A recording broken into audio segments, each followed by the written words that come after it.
Good evening, ladies and gentlemen. I think you can do better than that. Good evening, ladies and gentlemen. Oh, thank you so much. My name is Asifa Lahore. I am Britain's first out Muslim drag queen. It took me a bloody long time to come out, but by God, I've done it.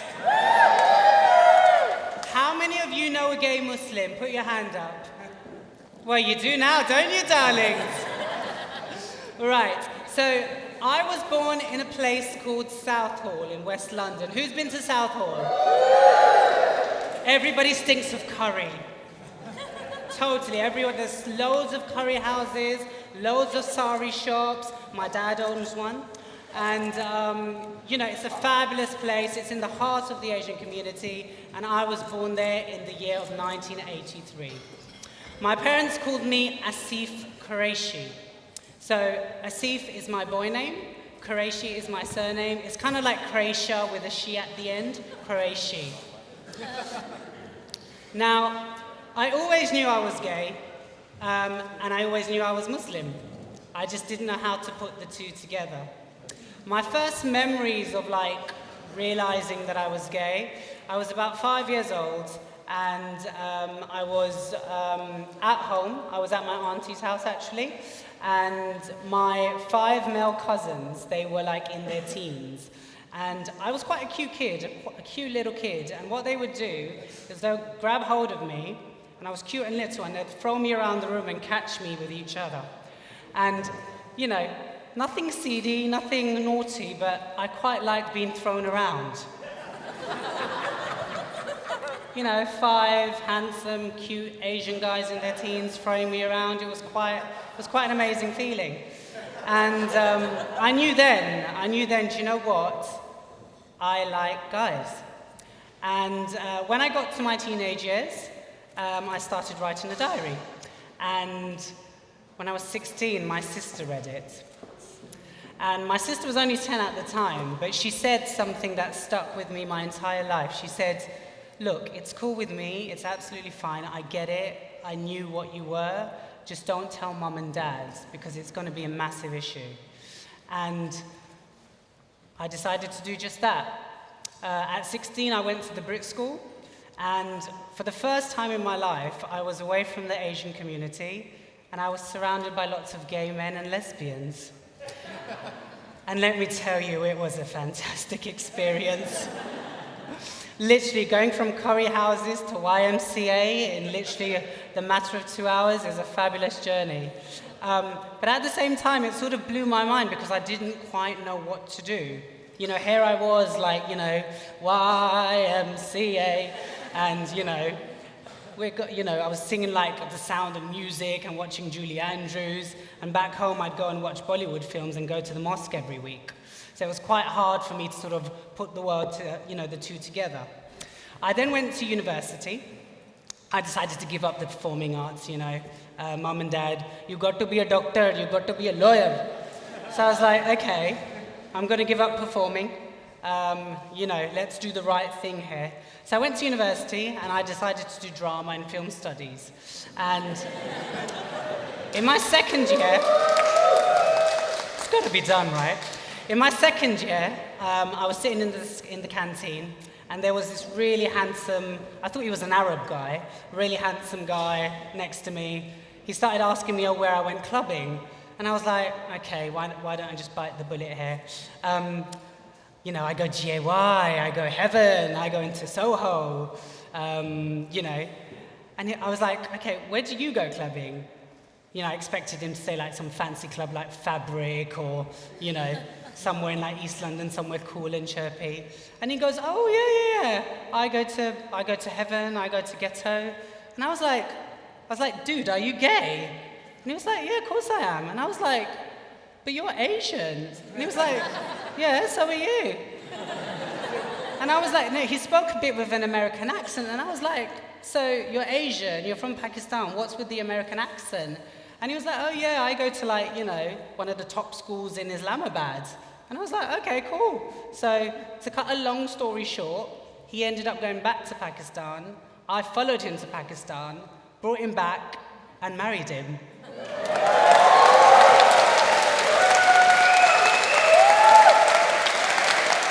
Ended up telling my mum and dad.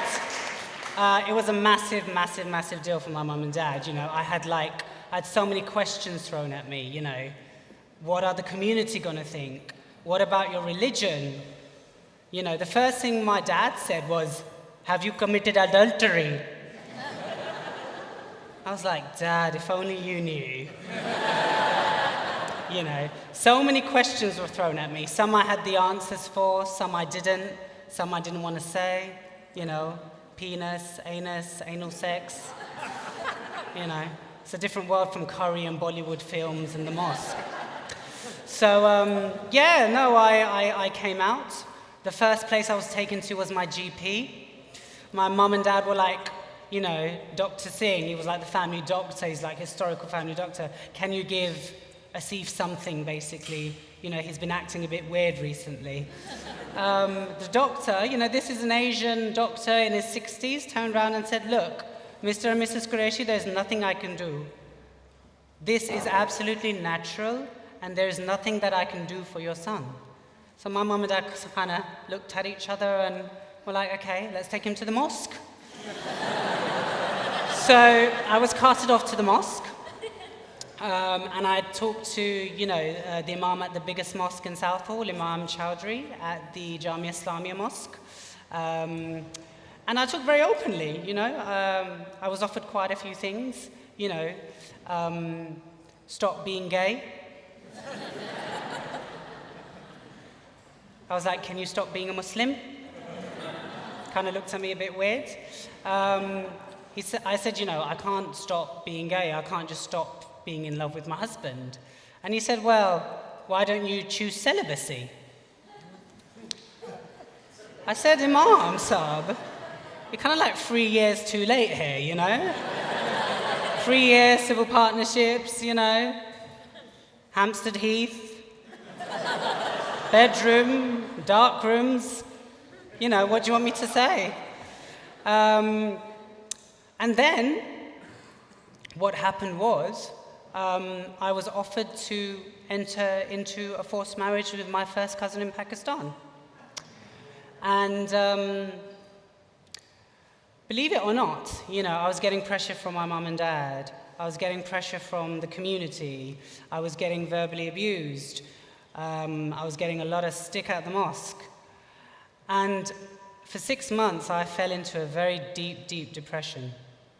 And it was at that point that I said, okay, I'll do this. And, you know, they were having celebrations in Pakistan. Oh, you know, Asif's coming over from, like, England and marrying within the family. And I remember this specifically. I woke up, you know, I began getting some counseling. At that, you know, I was in my 3rd year of university at that point, and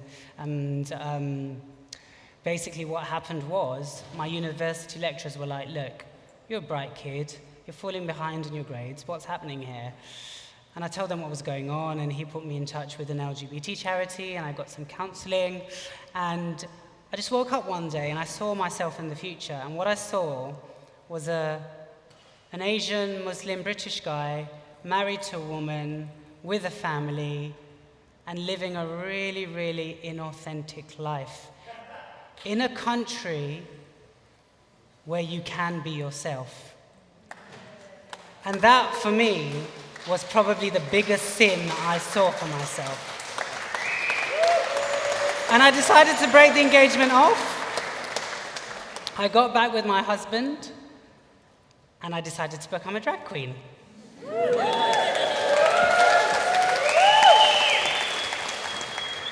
And, you know, going from Asif to Asifa, it's quite a transformation. You know, this is what I call my hour face. I've got a 15-minute face. Looks really good in the dark. I've got a half an hour face. I've got an hour face. I've got a 2-hour face, and I'll be competing with Nicole Scherzinger with that one. I haven't quite made it to 3 hours, but I'm sure if I did, I'll probably be giving Beyonce a run for her money. People tend to think that I'm a transsexual woman. I'm not. I'm simply a boy in a dress. And thank you. And I've only just in the last 2 weeks realized actually I'm gender fluid. And what that means is when I'm a boy, I'm very happy being a boy. I like being called a he. I'm very comfortable being a man. But when I'm Asifa, I like to be referred to as she. I think I look all right. And I feel very comfortable being a woman. Right, so let me take you through what happened next. So I decided to be a drag queen. Now, I've watched drag queens for years and years and years, you know. I've seen so many Sister Act parodies. I've seen so many, parodies of songs. I've seen, drag queens take off their wigs. I've seen sequins. I've seen gender fuck. I've seen all sorts of things. So what do I decide to go on and do? I decide to go on and wear a burqa. So in 2011, I decide to enter the National Drag Idol competition, wearing a rainbow-colored burqa. I went on in the first heat. There was about 50 gay guys. 25 of them, laughed. 25 of them had a beer in their hand and spit it out, what the fuck is this? Some of them wanted to laugh. Some of them didn't know what to laugh at. We live in such a politically correct bloody era. Should we be laughing at this? Isn't this offensive to the Muslims? I went on singing, you know that song, Barbie Girl? I'm a Barbie girl in a pub.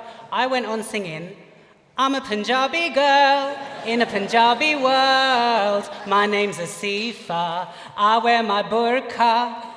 You can't see my face. The boys, they like to chase. My qualification is that I am Asian. So I went on singing that. Thank you. You can check out the video on YouTube as well. It's up there. So I went out singing that. And to cut a long story short, I ended up coming third that year. And I lost out to Lavoie, who went on to do Britain's Got Talent, fucking bitch. But anyway. I entered Drag Idol, and that sort of kickstarted my career. I started, getting bookings up and down the country. I started talking about being gay and Muslim in my shows. And then, I started... Yep, that's me as the Asian bride. I didn't quite make it down the aisle in the registry office when I did the civil partnership. But, I keep proposing to my husband. I'm saying, look, these days, it's equal marriage now. Marry me, marry me, marry me. And he keeps saying, no, no, no. And I'm like, why? And he's like, well, I'll only marry you if you do it like that. So I said, okay, let me get up to it, and I will. So I've just done this photo shoot as an Asian bride just for him. He doesn't know yet, but I'll get him down the aisle. I might need to get an imam as well at the same time. So basically what happened is I started doing YouTube videos, and then the BBC got in touch. And the BBC said, we've got this program on BBC Three called Free Speech. How would you like to ask a question? We're hosting it in Birmingham Central Mosque, and any subject can be discussed. And I was like, oh, okay, is the mosque okay with that? And they were like, yeah, cool. So I go and ask the question, when will homosexuality be accepted in Islam? So the BBC come to me, we do this fantastic video. I go all the way up to Birmingham. Half an hour before the broadcast, the committee at the mosque turn around and go, we do not want to have this debate. And I was like, but you guys wanted to, everything was above limits.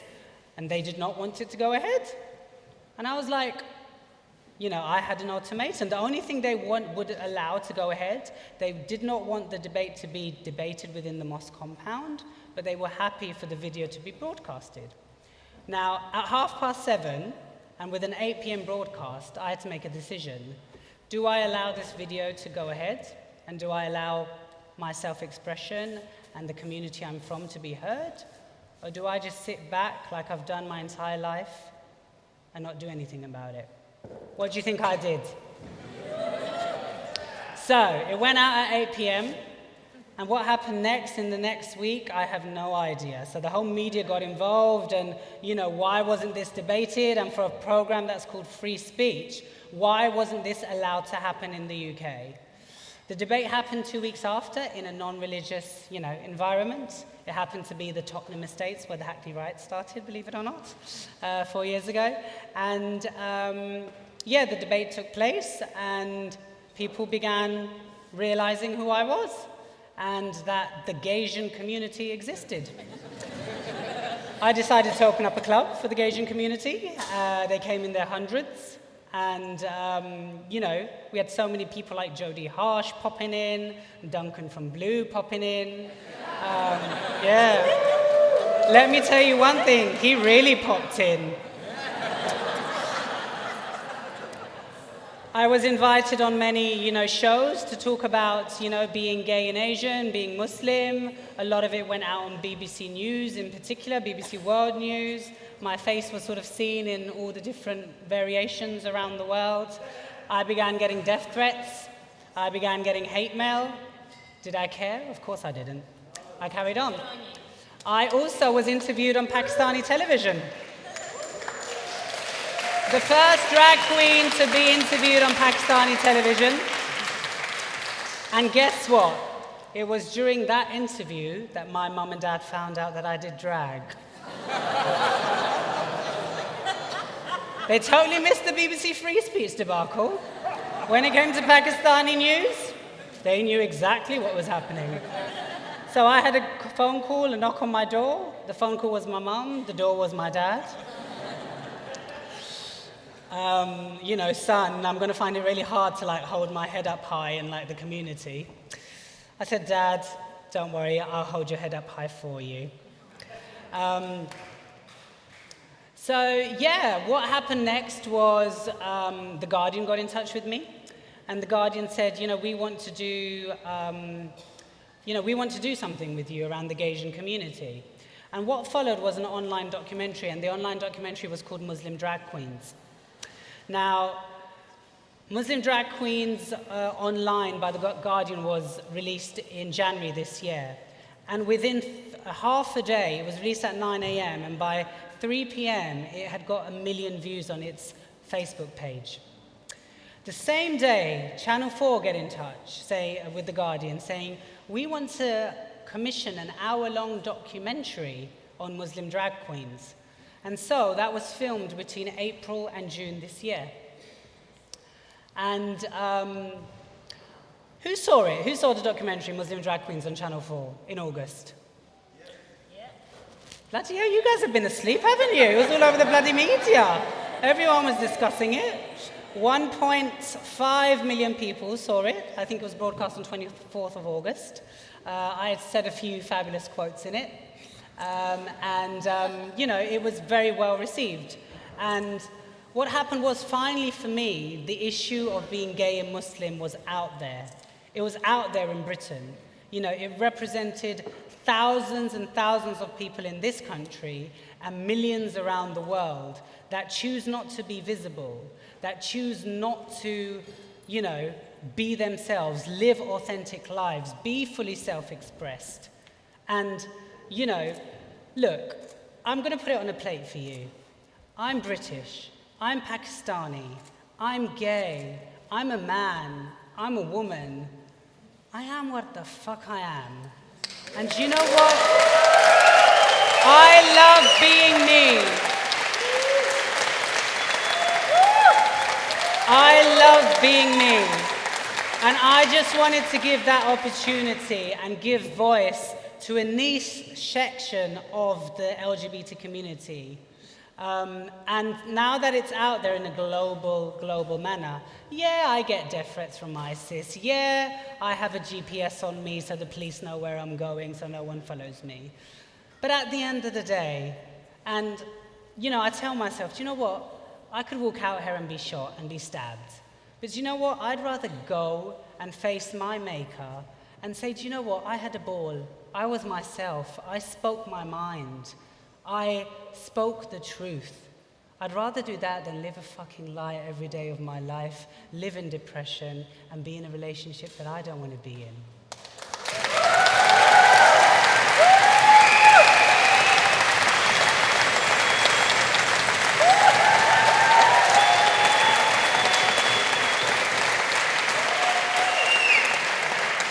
You are too kind, too kind.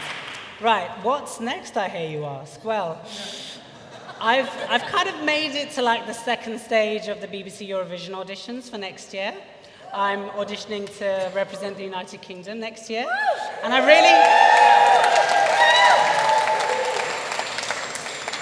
really shouldn't be telling you this because my agent and the BBC told me not to, but I thought, what the fuck, I'll put it in anyway. I don't care if it jeopardizes my chances.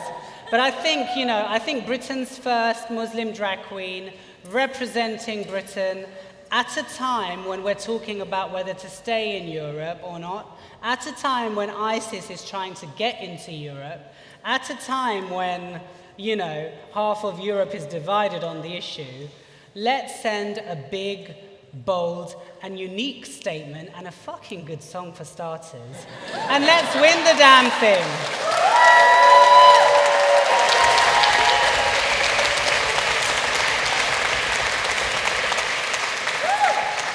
Ladies and gentlemen, I just want to say you've been absolutely amazing. And if anybody tells you not to be you, tell them, you know what? Just send them my way. Send them Asifa Lahore's way. I'll give them 2 fingers up for you. Thank you very much.